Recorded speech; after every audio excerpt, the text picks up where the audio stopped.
সকলকে স্বাগত জানাচ্ছি। আজকে আমরা এই মুহূর্তে আমাদের এই নতুন চ্যানেল সুনীল বিশ্বাস ব্লগ, এখানে আপনারা নানা রকম ডিভোশনাল ভিডিও আপনারা দেখতে পাবেন। আজকে উনি যেটি পাঠ করে শোনাচ্ছেন সেটি হচ্ছে সুখদেবের বলো বলুন। হ্যাঁ সেটি হচ্ছে কলিযুগের কিছু উদ্ধার কলিযুগের কিভাবে উদ্ধার হবে, হতে মানুষকে কি করলে উদ্ধার হতে পারে।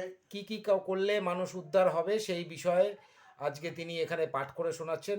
প্রত্যেক শ্রোতাকে বলবো আমাদের এই নতুন চ্যানেলে আপনারা সাবস্ক্রাইব করবেন এবং যারা কর্মরত অবস্থায় থাকেন তাদের অনেক সময় এই পাঠ করা সম্ভব হয় না, তাই আমাদের এই উদ্যোগে আমরা পাঠ করে আপনাদেরকে সেই সব জিনিসগুলো অবগত শোনাবো। করাচ্ছি, যাতে করে আপনারা ভবিষ্যতে বা বর্তমানেও জীবিকা নির্বাহ করা সত্ত্বেও যদি আপনারা এই পাঠ শ্রবণ করেন বা এই পাঠ সম্বন্ধে অবগত হন, তাহলে আপনারা নিশ্চয়ই উদ্ধার হয়ে ভগবানের শ্রীপাদ পদ্মে যেতে পারবেন।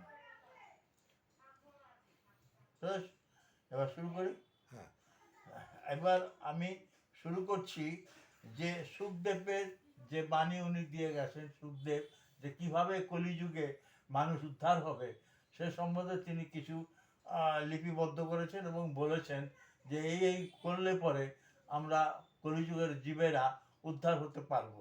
অতএব সেটা আপনারা একটু মনোযোগ দিয়ে শুনুন, তাহলে আপনারাও নিশ্চয়ই উদ্ধার হতে পারবেন এবং সেই ক্রিয়াকর্ম করতে হবে।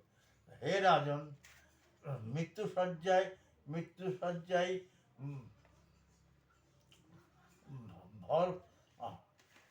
ভয়গ্রস্ত মানুষ বিছানায় পড়ে থাকে।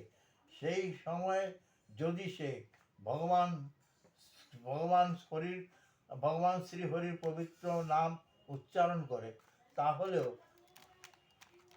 সকাম কর্মের বন্ধন মুক্ত হয়ে সে পরম গতি লাভ করতে পারে। কিন্তু তা সত্ত্বেও কলিযুগের অধপতিত মানুষ হরিনাম সংকীর্তন করবে না, শ্রীহরি স্মরণ করবে না। কারণ কলিযুগের মানুষের আয়ু অতি অল্প। সেই জন্য সুখদেব বলছে যে যদি এই অল্প সময়কার আগের যুগে সত্য ত্রেতা দাপরে মানুষকে নানা রকমভাবে ভক্তিযুক্ত হয়ে ভগবানের স্মরণ করতে হতো, জপ তপ তপস্যা এইসব করেই তারা উদ্ধার হতো। কিন্তু কলিযুগে সেটা সম্ভব নয়। কারণ হচ্ছে কলিযুগে মানুষের খুবই অল্প আয়ু। এই অল্প আয়ুর মধ্যে একমাত্র হরিনামই হচ্ছে উদ্ধার হওয়ার একমাত্র রাস্তা। যদি এই উদ্ধার হওয়ার জন্য যদি হরিনাম করা যায় বা হরিনাম সংকীর্তন করা যায়, তাহলে মানুষ নিশ্চয়ই উদ্ধার হয়ে সেই ভগবানের পাদপদ্মে তারা যেতে পারে। অতএব সেই জন্য উনি বলছেন যে কলিযুগে জিনিসপত্র, স্থান, মানুষের ব্যক্তিগত স্বভাব সেই কলুষিত, তবুও সে মানুষ তার চিত্ত পরমেশ্বর শ্রীকৃষ্ণের পাদপদ্মে স্থির করেছেন। সর্বশক্তিমান ভগবান সেই ব্যক্তির জীবন থেকে সমস্ত কলুষিত বিদূরিত করে থাকেন।